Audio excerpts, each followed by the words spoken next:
Okay so guys, क्या हाल चाल है। अभी तुम लोग सोच रहे होगे कि यार इंपॉर्टेंट टॉपिक्स की वीडियो तो आ चुकी है, तो फिर अभी ये किसके ऊपर है। तो बेसिकली इस वाले वीडियो में मैं तुम्हें यूनिट 5 समझाने वाला हूँ कॉन्स्टिट्यूशन की, जो कि सबसे आसान यूनिट है पूरे कॉन्स्टिट्यूशन में। ये वीडियो मैंने डालने का इसलिए सोचा क्योंकि काफ़ी लोग जो है मोस्ट इम्पॉर्टेंट के साथ साथ उनको चाहिए कि थोड़ा सा कंटेंट जो है वो पता लग जाए। तो इस वजह से मैं ये वीडियो बना रहा हूँ। इसमें जितने भी इंपॉर्टेंट टॉपिक्स हैं, ये 6 इंपॉर्टेंट टॉपिक्स हैं, तो ये 6 के 6 मैं आपको बताने वाला हूँ, है ना। ट्राई करेंगे ये वीडियो 15 से 20 मिनट में खत्म हो जाए। तो अभी स्टार्ट करते हैं। सबसे पहले advantages of sole and partnership, ठीक है। अगर तुम्हें और भी यूनिट्स की चाहिए तो नीचे कमेंट कर देना, मैं कोशिश करूंगा डालने की, है ना। तो अभी हम लोग बात करते हैं सोल ट्रेडर के बारे में। सबसे पहले सोल और पार्टनरशिप में जानते हैं क्या होता है। देखो सिंपल सी चीज है। सोल पार्टनरशिप जो होती है, एक्चुअली सोल पार्टनरशिप ही कहूँगी। सोल ट्रेडर जो होता है वो एक सिंपल बंदा जो है अपनी कंपनी अगर चला रहा है उसको हम कहते हैं सोल ट्रेडर, राइट। अब ये जो है इसके पास एडवांटेजेस एंड डिसएडवांटेजेस अलग अलग होते हैं। अब देखो एडवांटेजेस की बात करें तो सिंपल, सबसे पहले तो एक अकेला बंदा है तो इजी है कंपनी बनाना, राइट। उसके बाद जो डिसीजन है वो क्विक होता है, ठीक है। ये कुछ पॉइंट्स है, तुम लिख के रख सकते हो, या बहुत सिंपल पॉइंट्स है, तुम सिंपल इन्हें याद भी कर सकते हो। एक अकेला बंदा है, क्विक डिसीजन है, किसी से बातचीत करने की जरूरत नहीं है, अपने आप खुद ही डिसीजन ले सकता है। दूसरा एडवांटेज है पूरी कंपनी की ओनरशिप उसके पास रहती है, किसी और के पास नहीं है। तो पूरा प्रॉफिट जो है वो उसका प्रॉफिट है और किसी का नहीं है, राइट। कंपनी का कंट्रोल उसके पास बेहतर रहता है, ठीक है, क्योंकि उसके पास जो है सारे ऑर्गेनाइज चीजें रहती है कि मुझे कैसे कब करना है, किसी से पूछने की जरूरत नहीं है, तो कंट्रोल बेहतर बेटर रहता है, ठीक है। सबसे बड़ी चीज है ट्रस्ट जो है वो बना रहता है, ठीक है। कॉन्फिडेंशियलिटी जिसे कहते हैं, कि अगर एक ही बंदा है तो और किसी को बिजनेस सीक्रेट पता नहीं होंगे, जो कि काफ़ी एक अच्छी चीज़ होती है। लीक्स वगैरह नहीं होते, तो उस केस में ये इसका एडवांटेज है, ठीक है।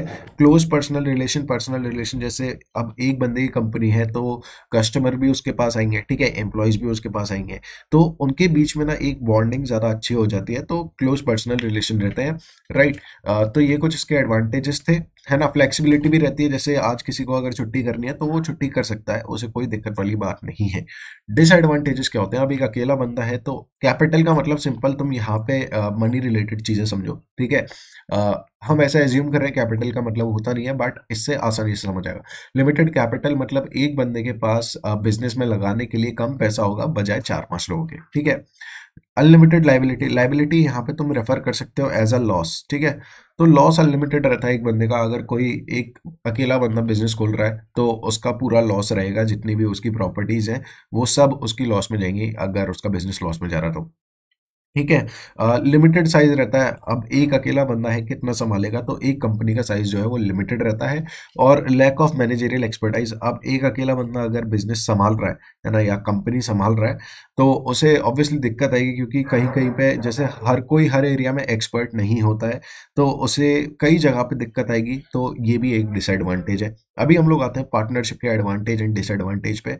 तो पार्टनरशिप में देखो सबसे पहले दो या दो से ज्यादा लोग जो है वो ज्वाइन होते हैं, उन्हें हम पार्टनर कहते हैं, या फिर उन लोगों को हम फर्म भी कहते हैं, ठीक है, उसे कलेक्टिवली। इसकी जो लिमिटेशन होती है, मिनिमम 2 लोग, मैक्सिमम 50 लोग यहाँ पे हो सकते हैं, राइट। अभी हम लोग आगे बढ़ते हैं। इन लोगों के बीच एक लीगल कॉन्ट्रैक्ट होना चाहिए जिसे हम कहते हैं पार्टनरशिप डीड। ये अग्रीमेंट जो है साइन होना चाहिए इन जितनी भी पार्टीज हैं उनके द्वारा, ठीक है। अब ये पार्टीज कोई वैसी पार्टी नहीं है ना, न्यू ईयर पार्टी टाइप, ये पार्टी जो है ये इंसान है, राइट। तो अभी हम लोग इसकी बात करेंगे, इसके एडवांटेजेस क्या है। ज्यादा लोग हैं तो आसान है बनाना कंपनी, काम डिवाइड हो जाता है, ठीक है। मोर कैपिटल का एक्सेस, वहां एक अकेला बंदा था उसके पास कम पैसे थे, बट यहाँ अलग अलग बंदे आएंगे तो वो सब अपने जो है पैसे, अपनी कैपिटल जो है लगा सकते हैं। तो यहाँ पे क्या है कि एक्सेस टू मोर कैपिटल यहाँ पे रहता है, ठीक है। स्किल एंड टैलेंट, अब मल्टीपल लोग आएंगे, है ना। बिजनेस में 5 लोग आए मान लो, तो पांचों के हो सकता हो स्किल कहीं अलग अलग हो, तो वहां से कंपनी को जो है वो बेनिफिट रहता है, इस हिसाब से पूरे बिजनेस को रहता है। तो स्किल एंड टैलेंट यहाँ पे एक मेन प्रायोरिटी रहती है, एडवांटेज रहता है। डिवीजन ऑफ लेबर, काम जो है वो एक्सपर्टाइज के द्वारा काम जो है डिवाइड हो जाता है। जैसे कोई मान लो अगर सॉफ्टवेयर कंपनी है, कोई एसआरएस बनाने में अच्छा है, राइट, कोई कोडिंग करने में अच्छा है, तो ऐसे काम डिवाइड हो जाता है। तो ये भी एक काफ़ी अच्छी है। उसके बाद हम बात करें boring capacity. Shark tank I think काफ़ी लोगों ने देखा होगा। तो शार्क टैंक में तुमने देखा होगा ज़्यादातर पिचेस जो होती हैं वो मल्टीपल लोग आते हैं एंड सक्सेस रेट भी उन्हीं का ज़्यादा है ना। वो क्यों है? क्योंकि जितने ज़्यादा लोग होंगे वो उतने ज़्यादा अच्छे से समझा पाएंगे, है ना। अब एक अकेला आदमी सारे काम नहीं कर सकता, ये सबको पता है, एंड मल्टीपल लोग काम कर सकते हैं, ठीक है।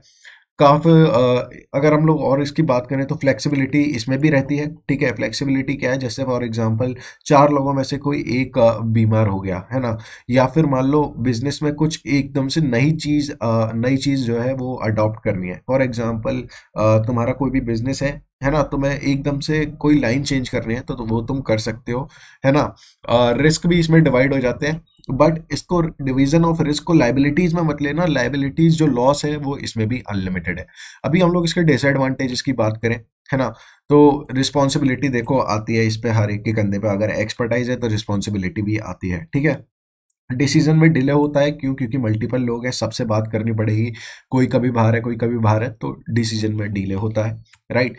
Lack of continuity. अब देखो जैसे 4 लोगों की इक्विटी है एक कंपनी में 25%, कोई एक उसमें से मान लो किसी की डेथ हो गई है, कोई रिटायर हो रहा है, तो ऐसा नहीं होगा कि उसकी 25% उसकी फैमिली में जाएगी, नहीं, उसकी जो 25% है वो बाकी के बचे 3 लोगों में डिसॉल्व हो जाएगी। तो ये इसकी एक बहुत बड़ी लॉस है, इसका डिसएडवांटेज है, ठीक है। सीक्रेसी की लग रहती, कॉन्फिडेंशियलिटी की, काफी सारे लोग होते हैं तो हो सकता हो खबर लीक हो जाए बाहर, है ना, तुम किसी पर ट्रस्ट नहीं कर सकते। अनलिमिटेड लाइबिलिटी इसमें भी है, कॉमन पॉइंट है दोनों में, लॉस दोनों में इक्वल है, ठीक है। इंटरनल कॉन्फ्लिक्ट्स हो सकते हैं, जैसे फॉर एग्जांपल 4 लोगों के डिसीजन में से 2 लोग कुछ और कह रहे हैं, 2 लोग कुछ और कह रहे हैं, तो कॉन्फ्लिक्ट्स रहते हैं इसमें, तो उसकी वजह से भी दिक्कत रहती है, ठीक है। अब इनके डिफरेंस के बारे में तुम खुद से पढ़ लेना, ठीक है, बहुत ही आसान चीज है ये।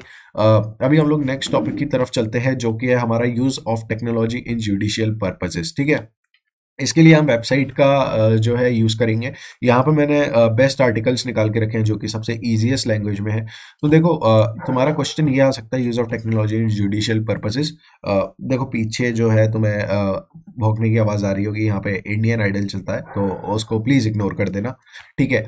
तो benefits of information and communication technology, इसका क्या रहता है जुडिशियल पर्पसेस में। अब देखो हम लोग सीधे एडवांटेजेस की बात करेंगे, जिससे तुम नॉर्मल इसका यूज क्या होता है वो भी लिख सकते हो, डिसएडवांटेजेस की भी बात करेंगे। देखो कॉस्ट जो है वो घटती है, कैसे घटती है? अगर दो कोर्ट में जितने भी लोग हैं, तुमने देखा होगा कोविड के टाइम पे वीडियो कॉन्फ्रेंसिंग चल रही थी, अगर यही फिजिकल होती तो क्या होता? जो भी आते वो अपने पेट्रोल लगा के आते, या फिर जिस भी व्हीकल से आते उससे आते, ठीक है। अपना वहाँ पे जो भी है फिजिकल डॉक्यूमेंट वगैरह सबमिट करते, सब कुछ करते। तो वहाँ पे क्या होगा, वीडियो कॉन्फ्रेंसिंग से वो सारी चीज़ें बच गई, स्क्रीन शेयर वगैरह की वजह से। तो यहाँ पे कॉस्ट जो है वो अल्टीमेटली घटती है इन सब की, ठीक है। अगर इंफॉर्मेशन एंड कम्युनिकेशन टेक्नोलॉजी आए तो ऑटोमेशन बढ़ता है। कोई भी वेबसाइट है, अगर किसी कोर्ट की वेबसाइट है, तो तुम उस पर 24 घंटे जो है वो ऑन रहती है, तो तुम वहां से डॉक्यूमेंट जो है वो निकाल सकते हो, है ना, डॉक्यूमेंट डाल सकते हो, जो भी तुम्हारा मन करे वहां से तुम ले सकते हो। तो ऑटोमेशन काफी इंपॉर्टेंट है, जो कि आईसीटी से आ सकता है, ठीक है। अगली बात करें तो देखो जॉब्स जो है वो ज़्यादा बढ़ेंगे, ऑब्वियसली नया एक प्लेटफॉर्म बनेगा जिसमें आईसीटी जुडिशियल में आएगा, तो फिर जॉब्स जो है वो बढ़ेंगी, क्योंकि ऑब्वियसली इंजीनियर्स या फिर जो भी एक इसमें स्किल्स रहती है जिसकी वो आता है, तो उस केस में जॉब्स बढ़ेंगी, ठीक है। तो उसमें भी एक बहुत बड़ा बेनिफिट है, ठीक है। जजेस एंड लॉयर्स को बहुत बड़ा एक रिसोर्स का प्लेटफॉर्म मिलेगा, जैसा कि मैंने तुम्हें बताया कि अगर ऑनलाइन हो जाता है तो वो जितने भी आर्टिकल्स हैं या जितने भी जो भी चीज़ उन्हें करनी है, ठीक है, वो सब वो ऑनलाइन डाल सकते हैं अपना स्केड्यूल वगैरह, तो ठीक है, मोर रिसोर्सेज मिलेंगे। विटनेस प्रोटेक्शन रहती है, फॉर एग्जांपल मान लो कोई भी केस है, उसमें जो विटनेस है, ठीक है, जो गवाह है, गवाह की काफ़ी वैल्यू होती है। एंड कभी कभार क्या होता है, ओपोजिशन पार्टी गवाह को ना फिजिकली असॉल्ट करने की भी धमकी देती है, तो इस वजह से काफ़ी सारे लोग गवाही देने से डरते हैं। तो इस केस में क्या होगा, अगर आईसीटी आएगा तो फिर ऑनलाइन गवाही हो सकती है, जिसमें फिजिकल हार्म की जो रिस्क होता है वो थोड़ा सा कम हो जाता है। तो यहाँ पे विटनेस प्रोटेक्शन में भी काम आता है। ठीक है, अभी हम लोग बात करें लास्ट एडवांटेज की, स्टोरिंग ऑफ क्रूशियल इंफॉर्मेशन। जो तुम्हारी इंफॉर्मेशन काफी इंपॉर्टेंट होती है उसको स्टोर करने में काफी आसानी हो जाती है। अब इसके चैलेंजेस क्या है या डिसएडवांटेजेस क्या है? सबसे पहले तो इसको सेटअप करने की कॉस्ट जो है वो बहुत हाई रहती है। ठीक है, क्योंकि तुम वहां पे अगर एक ऑन ई कोड बना रहे हो तो वहां पे एक इंटरनेट कनेक्शन चाहिए स्टेबल। ठीक है, उसके अलावा एक डिस्प्ले होना चाहिए काफी बड़ा जो कि सबको दिख सके, जज को दिख सके। कैमराज होना चाहिए ताकि सारी चीजें हो जाए, सिस्टम्स होने चाहिए अच्छे। तो कॉस्ट जो है वो ज्यादा होती है, जिसमें लार्ज फंडिंग लगती है, तो थोड़ा सा मुश्किल पड़ जाता है। ठीक है, अब हैकिंग की काफी सारा रिस्क रहता है इसमें। क्यों? क्योंकि तुम्हें भी पता है इंटरनेट पे क्या चल रहा है, cyber attack, cyber crime, ransomware, ये सब आ जाता है। उसकी वजह से हैकिंग के चांसेस जो है बढ़ जाते हैं, एंड जो कॉन्फिडेंशियल इंफॉर्मेशन होती है वो शायद लॉस हो सकती है। तो ये इसका एक और रिस्क है। Lack of technical knowledge. अब काफी सारे लोग हैं, जैसे हमारे ऑनरेबल जो जजेस हैं वो इतने पुराने टाइम के हैं, तो कुछ कुछ को, मैं ये नहीं कह रहा सबको, कुछ कुछ को जो है वो दिक्कत आती है कहीं ना कहीं। तो वहां पे लैक ऑफ टेक्निकल नॉलेज भी रहती है ना। अभी हम लोग बात करें लास्ट की, तो देखो इंफ्रास्ट्रक्चर अभी हमारे कोर्ट्स में नहीं है। प्रॉपर इंफ्रास्ट्रक्चर जिसे कहते हैं वो नहीं है। जैसे कॉन्स्टेंटली लाइट नहीं आती है कोर्ट्स में, राइट, इंटरनेट नहीं आता है। तो ये सब इसके डिसएडवांटेजेस है। तो एडवांटेजेस और डिसएडवांटेजेस तुम समझ गए होगे कि आईसीटी का क्या रोल है जुडिशियल में, जुडिशियल पर्पजेज में। तो हमारा एक और क्वेश्चन हुआ। अब एमओए एंड एओए क्या है? ठीक है, अब इसे समझते हैं। ये भी बहुत आसान सी चीज है। लेट मी चेक की वीडियो कितनी देर की बन चुकी है। 11 मिनट की है। ठीक है, आई गेस हो जाएगा, कोई दिक्कत नहीं है। एमओए और एओए क्या होता है? एमओए होता है memorandum of association, and AOA क्या होता था यार? एओए आपका होता है आर्टिकल ऑफ एसोसिएशन है, राइट। अब देखो एमओए बेसिकली क्या है? एमओए जो है बेसिक डिटेल्स ऑफ कंपनी, या फिर कंपनी को क्या रूल्स फॉलो करने हैं वो कंटेन करता है। ठीक है, अभी इसमें हम आगे बाद में बात करेंगे। फिर हम देखते हैं एओए में क्या होता है। एओए में क्या होता है? कंपनी खुद के जो रूल्स बनाती है। एमओए में क्या लिखा होता है कि कंपनी का एड्रेस कहाँ है। ठीक है, कंपनी क्या है, प्राइवेट लिमिटेड है या गवर्नमेंट है, क्या है। ठीक है, ये सब लिखा रहता है। और इसमें लिखे रहते हैं कि कंपनी कितने बजे खुलेगी, कंपनी का वर्किंग आवर्स कितना है, कंपनी में कितने एम्प्लॉयज है, कंपनी का जो है मतलब सैलरी कितनी रहेगी, या फिर वर्क डेज, वीक डेज कितने रहेंगे, ये सब लिखा रहता है। ठीक है, एमओए कंपनीज एक्ट में आता है। ये जो है मेमोरेंडम है, सिंपल, इसमें कोई एक्ट, ये किसी एक्ट में नहीं आता। ठीक है, अभी ये जो है ये पब्लिक कंपनीज के लिए भी है, ये जो है ये प्राइवेट रहता है, एक्चुअली नॉट कंपनीज। ये जो है ये पब्लिकली अवेलेबल रहता है एमओए हर एक कंपनी का। एओए जो है वो प्राइवेट रहता है। अब ऑब्वियसली कोई कंपनी अपनी काफी सारी डिटेल्स बता रही है कि हमारे एम्प्लॉयज इतने बजे से इतने बजे आएंगे, या फिर ये वो, तो वो चीजें प्राइवेट रखेंगे अपने। ठीक है, अब ये जो है सारी कंपनीज पे अप्लाई होता है, एंड ये केवल प्राइवेट कंपनीज पे अप्लाई होता है। ठीक है, मतलब प्राइवेट कंपनीज करती हैं और ये हर कंपनी को करना पड़ता है। ठीक है, अब रजिस्ट्रेशन के समय एमओए काफी जरूरी होता है, एओए नहीं होता। अभी हम लोग बात करते हैं एमओए से। अब देखो एमओए को सिंपल ये समझो कि ये तुम्हारी ही डिटेल्स है। तुम कहीं फॉर्म भरने जाते हो तो सबसे पहले तुमसे तुम्हारा फर्स्ट नेम के बाद तुमसे तुमसे लास्ट नेम पूछा जाता है ना। तो वही लास्ट नेम यहाँ पे नेम क्लॉज है। यहाँ पे कंपनी को लास्ट में अपना, जैसे प्राइवेट लिमिटेड तुमने देखा होगा है ना, गवर्नमेंट, ये सब लिखना पड़ता है। ठीक है, तो ये नेम क्लॉज रहता है। फिर तुम कहाँ के रहने वाले हो, अपने फॉर्म में ये भी लिखते हो, एड्रेस क्या है तुम्हारा, है ना। तो रजिस्टर्ड ऑफिस क्लॉज भी है। रजिस्टर्ड ऑफिस तुम्हारा कहाँ है वो तुम्हें लिखना पड़ेगा, तुम्हें उसका एड्रेस लिखना पड़ेगा। ठीक है, ऑब्जेक्ट क्लॉज, अब तुम मतलब अगर तुम कहीं पे एडमिशन ले रहे हो तो तुम किस ऑब्जेक्ट से जो है एडमिशन ले रहे हो, मतलब अपनी किसी कोर्स में एनरोल हो रहे हो तो उसमें तुम्हें पूछा जाएगा कि एजुकेशनल पर्पसेज या फिर करियर पर्पसेज या फिर जो भी रहता है। तो यहाँ पे कंपनी से भी पूछा जाता है कि तुम्हारा बेसिकली ऑब्जेक्ट क्या है, तुम कंपनी खोल क्यों रहे हो। ठीक है, लायबिलिटी क्लॉज रहता है। लायबिलिटी क्लॉज क्या रहता है कि अगर कंपनी को घाटा हुआ तो उस घाटे की जिम्मेदारी कौन कौन कितनी कितनी लेगा। ठीक है, इसमें ये सब लिखा रहता है। सबसे पहली बात, आगे बात करते हैं अभी। कैपिटल क्लॉज कंपनी में जितने भी जो है कैपिटल, जितना पैसा है या जितने भी शेयर्स हैं, वो सब किसके पास कितने कितने डिवाइडेड हैं, कितनी कितनी इक्विटी किस किस पार्टनर के पास है, ये सब मेंशन्ड रहता है। ठीक है। और सब्सक्रिप्शन क्लॉज बेसिकली कुछ नहीं होता। ये जो होता है, हर जो शेयर होल्डर का मतलब, share holder in the sense कि हर पार्टनर का ऑब्जेक्टिव रहता है कि हर पार्टनर किस लिए उस कंपनी से एसोसिएटेड है। ठीक है। अभी हम एओए की बात करते हैं। एओए में क्या होता है? एओ में सिंपल कंपनी नेम। ठीक है। जैसे तुम्हें कंपनी ने, तुम्हारी कंपनी का नाम क्या है, ठीक है, एंड एट द एंड वही लास्ट नेम बट शॉर्ट करके, जैसे एलटीडी, इनकॉर्पोरेशन, ऐसे करके, ठीक है, तुम्हें लिखना होता है। अब इसका पर्पस, कंपनी का पर्पस क्या है, कंपनी में कैसे कैसे जो है फंड्स या फिर कैपिटल स्ट्रक्चर डिवाइडेड है, ठीक है, ये सब जो है तुम्हारा एओए में रहता है। इस वेबसाइट का लिंक मैं तुम्हें डिस्क्रिप्शन में दे दूंगा, तुम यहाँ से जाके इसे पढ़ सकते हो। बहुत ही आसान सी चीज़ है। ठीक है, ज़्यादा कोई हैक्टिक वाली चीज़ नहीं है। अभी इसको हटा देते हैं, अगले टॉपिक पे जाते हैं जो कि है रोल ऑफ आईटी। तो देखो, ये बेसिकली मैंने तुम्हें समझा ही दिया है, जो कि हमने इसमें पढ़ा था वही ज़्यादातर में रहता है।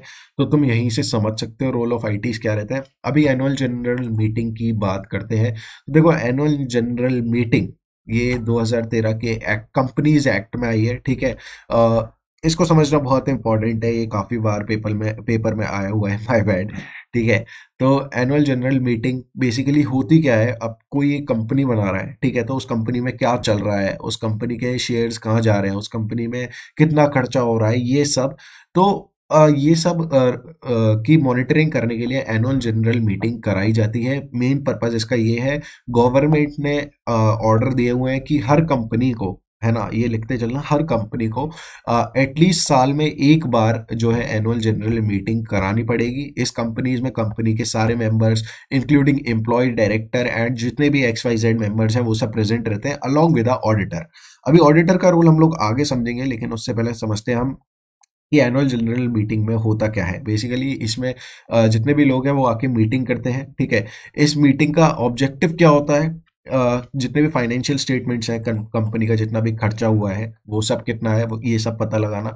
डायरेक्टर अपनी रिपोर्ट देते हैं, ऑडिटर अपनी रिपोर्ट देते हैं। ऑडिटर बेसिकली होते हैं जो कि कंपनी के फाइनेंशियल स्टेटमेंट्स को, कंपनी की मतलब एक तरीके से ना मॉनिटरिंग करते हैं पूरे साल की, कि कंपनी ने इस साल में क्या किया है, काम सही से हो रहा है या नहीं। तो ऑडिटर का रोल ये होता है। ठीक है। अब इसमें ये भी होता है कि जितने भी शेयर होल्डर हैं उनको डिविडेंड कितना जाएगा। तो तुमने देखा होगा, अगर तुम में से कोई अगर शेयर्स ले रखे होंगे, तो फाइनेंशियल ईयर के एंड में तुम्हारे पास डिविडेंड आता है। तो वो डिविडेंड एनुअल जनरल मीटिंग के बाद ही आता है। ठीक है। डायरेक्टर कोई रिटायर हो रहा हो तो नया डायरेक्टर रिप्लेस करने के लिए आता है। ठीक है। ऑडिटर, नया ऑडिटर कोई लेना है तो उसके लिए भी आता है ना। तो ये सब कंपनीज की एजीएम, एनुअल जनरल मीटिंग करने के एजेंडा रहते हैं। ठीक है। अब मिनट्स ऑफ एजीएम समझ लो, ये भी काफी इंपॉर्टेंट है। लिख के आओगे तो ऑब्वियसली पॉजिटिव इंपैक्ट डालेगा। ठीक है। मिनट्स ऑफ एजीएम ये कोई टाइम से रिलेटेड चीज नहीं है, ये बेसिकली एक बुक है जिसमें एनुअल जनरल मीटिंग में क्या हुआ, बेसिकली डायरी है। मिनट्स ऑफ एजीएम की एनुअल जनरल मीटिंग में क्या हुआ, है ना, ये वो लिखती है। क्या क्या चेंजेस हुए, क्या क्या चीजें हुई, ये वो सब लिखती है। एंड एनुअल जनरल मीटिंग होने के 30 दिन बाद तक इसे कंपनी की जो मेन हेडक्वार्टर्स हैं वहां पे रखे जाना चाहिए। ठीक है। तो ये रहता है इसका मिनट्स ऑफ एजीएम का। अगर ये नहीं रहता तो एक कंपनी को एज अ 25,000 फाइन भरना पड़ता है। ठीक है। और जो भी मेन ऑफिसर्स रहते हैं उन्हें 5,000 की पेनल्टी अलग से देनी पड़ती है। ठीक है। अब कुछ केसेस होते हैं जहाँ पे एनुअल जनरल मीटिंग जो है उसको रिलैक्सेशन दे दिया जाता है कि यार ऐसा है, कोई कंपनी कह रही है हमारा अभी हिसाब बैठ नहीं पा रहा है, हम 12 महीने नहीं, हम एक्चुअली 3 महीने बाद ये मीटिंग कर लेंगे, मतलब 15 महीने के अंदर। तो ऐसे केस में जो है रजिस्ट्रार ऑफ द कंपनी जो है वो अप्लाई कर सकता है इस चीज़ के लिए।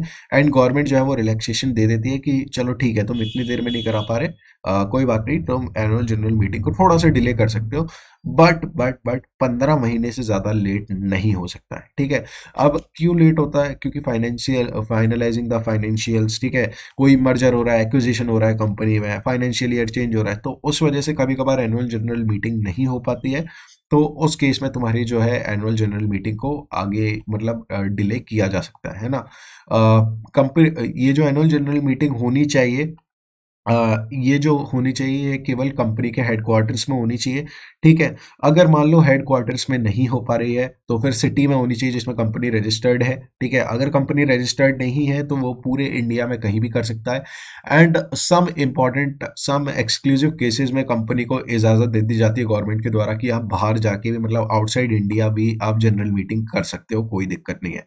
ठीक है, अब देखो 2020 में जो है इसमें चेंज किया गया 5 मई 2020 में कि एनुअल जनरल मीटिंग जो है वो अलाउ कर दी गई वीडियो कॉन्फ्रेंसिंग के भी थ्रू, है ना।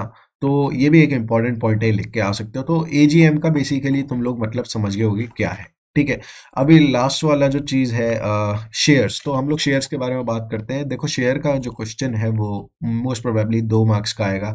ठीक है, 2 मार्क्स से ज़्यादा का नहीं आएगा, बाकी मैं तुम्हें बता ही देता हूँ। 19 मिनट की हो गई है, ऑब्वियसली जो हमारा टारगेट था 20 मिनट में हो जाएगी। तो शेयर्स क्या होता है, शेयर जो है वो बेसिकली कुछ नहीं होते।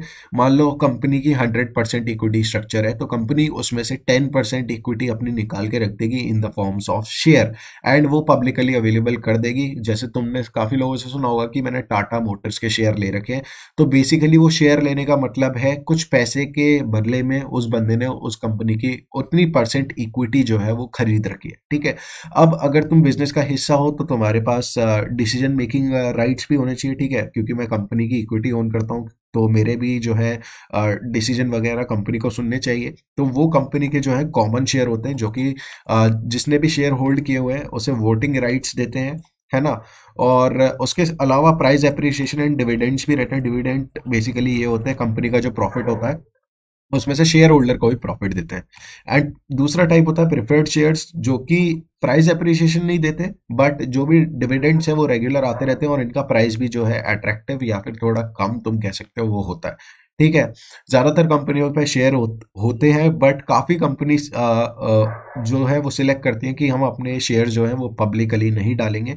तो कंपनीज जो लिस्ट होती हैं वो वही होती हैं जो कि अपने शेयर पब्लिक कर रही हैं। ठीक है, तो आई होप तुम लोगों की ये, अगर तुम लोगों ने वीडियो अच्छे से देख ली होगी तो तुम्हारे सारे डाउट इसमें क्लियर हो गए होंगे। फिर भी कोई डाउट हो तो नीचे तुम कमेंट कर सकते हो, है ना। आई गेस तुम्हारी यूनिट 5 यहाँ से प्रिपेयर हो चुकी है, अभी तुम्हें यूनिट 5 में और कुछ करने की ज़रूरत नहीं है। हाँ, तुम्हें ज़्यादा करना हो तुम कर सकते हो, बट इतना इनफ रहेगा तुम्हारे इस यूनिट में से मार्क्स स्कोर कराने के लिए। तो अगली वीडियो बनाऊँ कि नहीं यूनिट 4 या यूनिट 3 की, वो तुम नीचे कॉमेंट कर सकते हो। फिलहाल की वीडियो में इतना ही। Thank you so much for watching guys, take care, bye bye.